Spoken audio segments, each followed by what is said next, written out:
I like to say that I'm not a sovereign citizen. I'm just an American, and I'm just being constitutional, and I'm not doing anything. I'm not breaking any law. Did you go to law school? No, ma'am. He did, you know that. Yes, for I understand, but he's not being constitutional. That's what I'm saying. Today's courtroom hearing features a defendant whose arguments immediately raise eyebrows.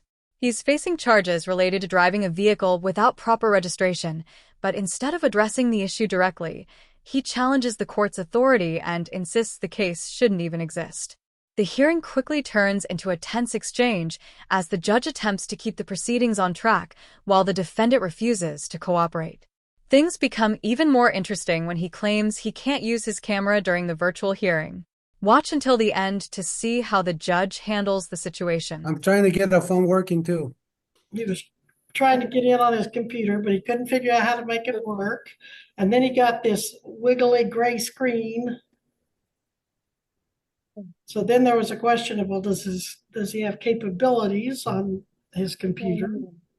Well, now his screen's off, or so if he'd start the video again.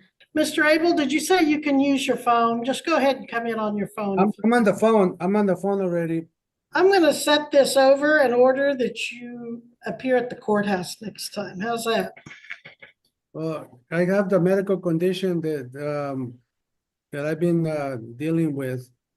All right. Well, if you can't leave your home and come to the courthouse. I'm in the video right now. Okay, I'm in. Richard Paul on behalf of Mr. Estrada, who appears via Zoom at a separate location in council. And how does he wish to proceed today? Judge, I need to withdraw from this case. Your Honor, Mr. Estrada filed pro se, I do believe. Well, I know it was pro se filing. Well, I do notice he's taken a number of filings in his own right without going through counsel. Mr. Estrada, you come back to my recollection, we've met in city court, correct? Yes. And now this is that tag and suspended license? No. No, It's a tag issue, Your Honor. Is the tag, Your Honor. All right. I believe Mr. Paul is requesting to withdraw based upon the essentially sovereign type citizen claim filed by Mr. Abel. Well, Mr. Estrada, excuse me. And also, there's been a total breakdown in communications, Judge. He files his own motions. I cannot represent him. He's okay. All right, Mr. Estrada, you were appointed an attorney. Apparently at one point you wanted one, or maybe we gave you one and you didn't want one. No, that's not it. Excuse me? I'm sorry, that's not it. He's not, Richard Paul is not seeking my interest, and I put everything in an affidavit. He's not representing me. He's actually judging me before, just judging me before I even go into court. He's not listening to my paperwork, so he decided he doesn't want to represent me. So I still need to be represented. Well, Mr. Paul, you're allowed to withdraw. Thank you. You're welcome. Is this the last case you have on the docket? Until 11, Judge. I have an 11, so I'm just going to mute myself. And that'd be fine. All right. Now, I think you are going to have the same problem with any other attorney that you had with Mr. Paul. Mr. Paul, from this court's experience over the years, is a very competent, diligent attorney. Now, sometimes attorneys have to tell you their opinion of what's going to happen, and you may or may not agree with their opinion, but you do still want an attorney. I do. I do need an attorney because I don't know how to defend myself with this court. As the hearing continues, the defendant requests yet another attorney after his previous legal representation ended.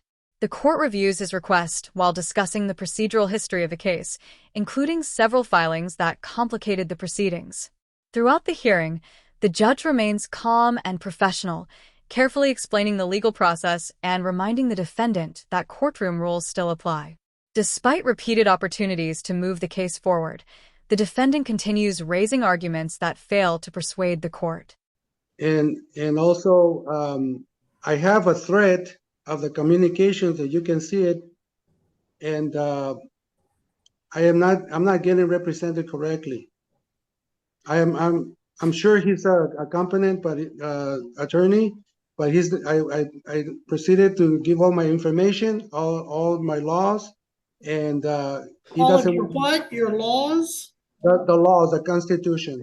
Your Okay. Honor, So, Your Honor, could I say Please. something, please? Mr. Estrada, every attorney who the court can appoint to represent you, one, I don't want to see, and I'm sure the judge is the same way, I don't want to see any kind of communication thread between yourself and Mr. Paul, because there could be confidential, well, I'm sure there's confidential and privileged information within that, and you shouldn't be disclosing that to me. That's between you and any attorney you so choose to have represent you. But I believe most attorneys, or all attorneys that the court has available to appoint to you, they are sworn to uphold the Constitution of the United States and the state of Kansas, and not what you filed. That's the attorneys didn't go to your law school, which is kind of what you've set forth. So that's the issue the court's talking about when you're claiming a sovereign citizen. We don't have an attorney who's, I guess, registered to under your rules and laws as you see them. So that's the problem you're going to be running into as far as the attorneys the court has to appoint to you. I said that correctly, Your Honor. thank you, Mr. Dean. I like to say that I'm not a sovereign citizen. I'm just an American, and I'm just being constitutional, and I'm not doing anything. I'm not breaking any law. The discussion soon shifts to the underlying traffic violation and the legal responsibilities of motorists. The judge explains that vehicle registration and licensing requirements are established under state law and apply to anyone operating a vehicle on public roads.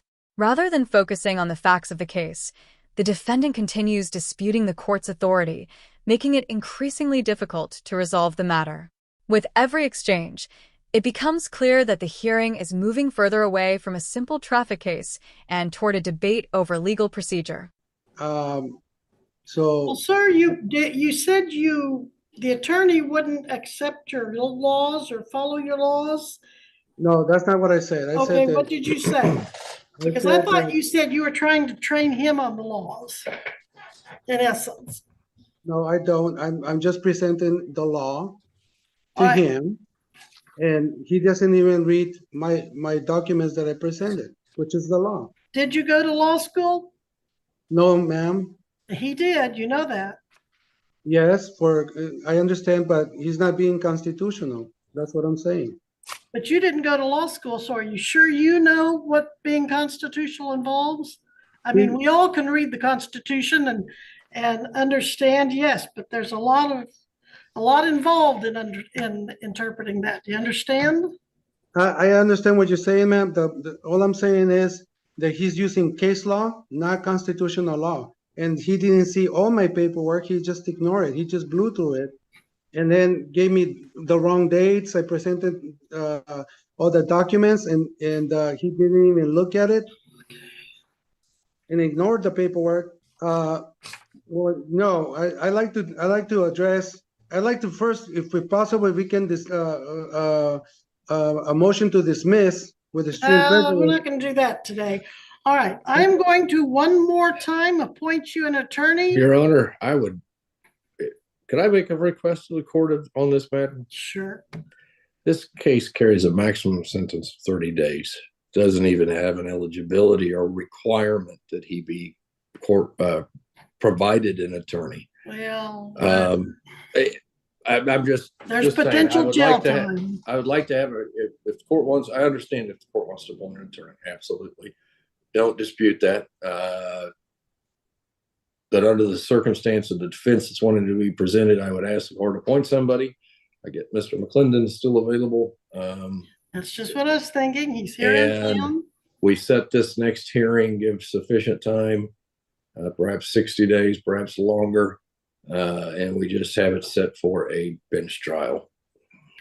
And Missy, if he doesn't want to cooperate with that attorney, the state would be asking for the court to proceed to trial. Next, the judge considers appointing new counsel to ensure the defendant has proper legal representation. The courtroom atmosphere becomes noticeably awkward as everyone realizes the challenges awaiting any attorney assigned to the case.